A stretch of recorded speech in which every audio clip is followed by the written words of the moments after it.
Saya ucapkan selamat datang kepada tuan-tuan di podcast Ngana L.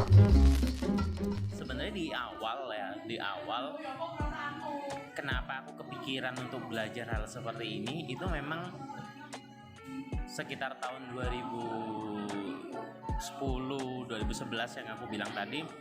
Itu memang aku pernah ngerasain patah hati. Nah, dari situ aku mulai belajar bagaimana membentuk relationship yang baik, terus bagaimana mengatasi patah hatiku dan lain-lain. Dari situ aku ngerasa ternyata itu banyak orang yang membutuhkan pengetahuan seperti ini gitu. Dan daripada mereka belajar bertahun-tahun, belajar sendiri dengan cara mereka yang belum tentu efektif, akhirnya aku memutuskan bahwa aku bisa ngajarin apa yang aku tahu ini ke banyak orang tersebut gitu loh. Yang sudah aku alamin, sudah aku ajarin. Mungkin kalau aku hitung berapa orang yang aku ajarin, aku udah lupa ya. Mungkin banyak lah pokoknya.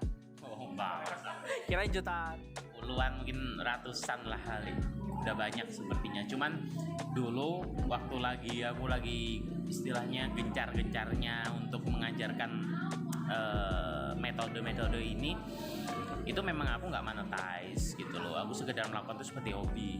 Aku sharing di media sosial tentang pikiranku, aku sharing sama orang-orang yang minta advice gitu. Waktu itu emang nggak kepikiran buat advice, baru sekitar ya beberapa tahun ini aja aku mulai monetize itu untuk secara profesional.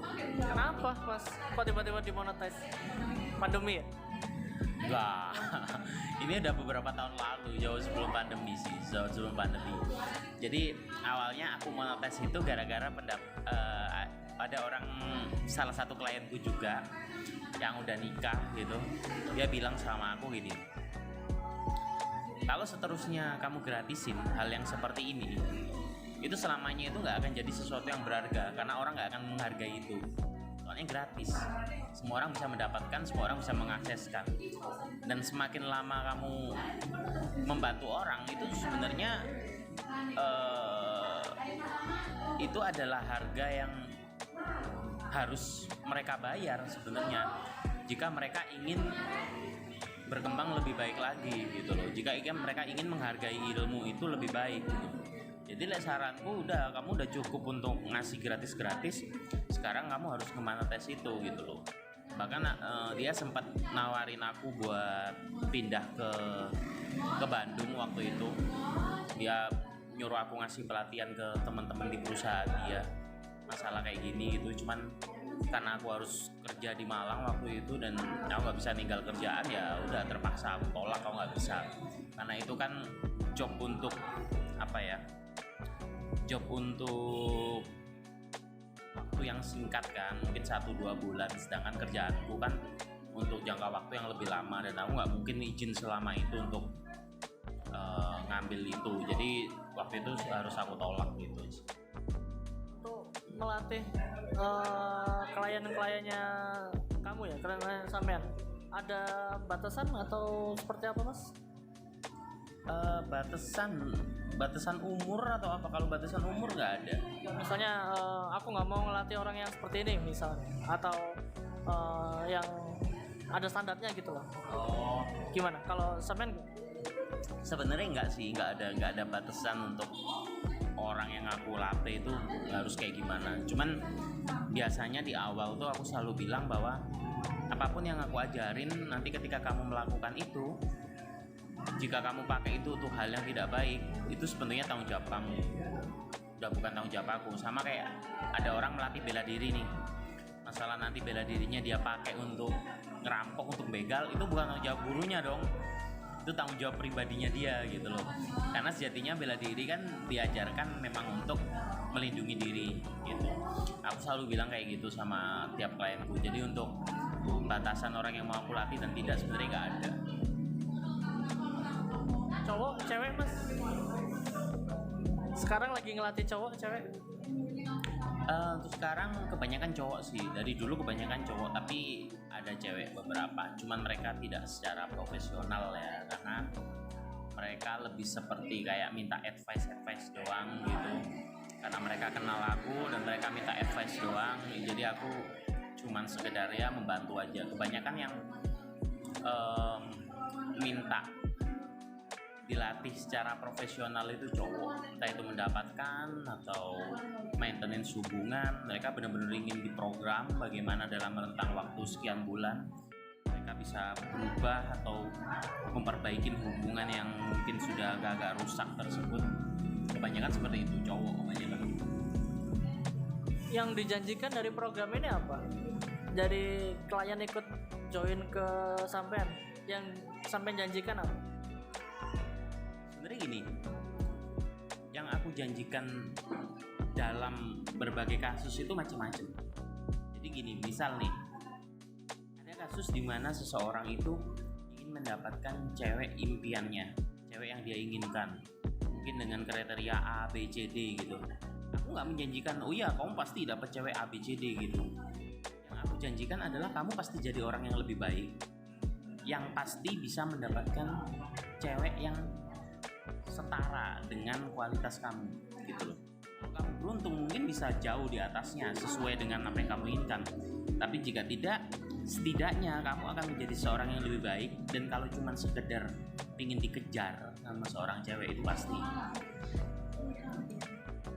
ini tergantung kasusnya, apa yang dijadikan masalah dia, dan dia minta di-treat seperti apa, dilatih seperti apa, nanti itu menyesuaikan aja.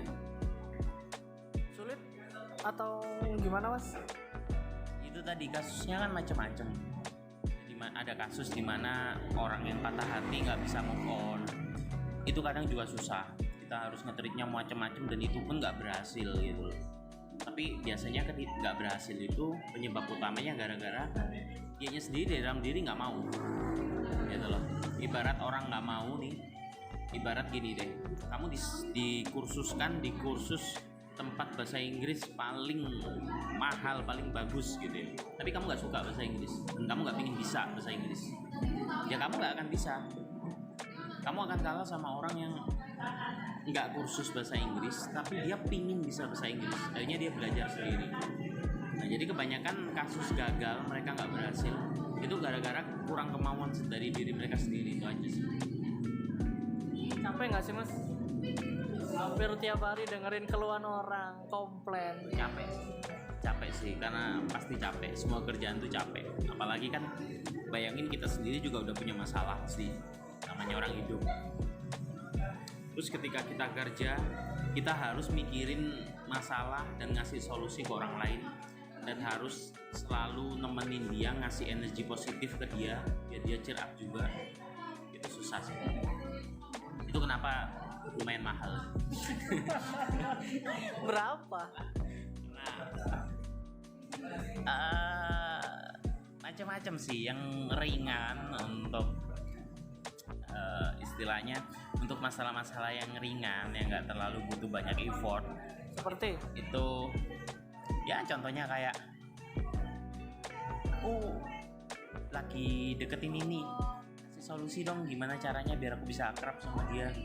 Aku harus gimana ngontaknya, aku harus gimana nanti ketika telepon dan lain-lain. Hal ringan-ringan seperti itu yang bisa aku lakukan by WA, by telepon dan lain-lain. Itu range-nya minimal 1 juta lah untuk beberapa kali pertemuan. Untuk 12 kali pertemuan dengan beberapa sesi konsultasi itu range-nya sekitar 1 sampai 3 juta lah. yang paling ringan. Yang paling ringan. Tapi yang paling berat berapa? Yang paling berat itu kayak gini. Dia udah ngincar satu orang. Bantu aku deketin dia sampai aku bisa nikahin dia. Kan berat tuh.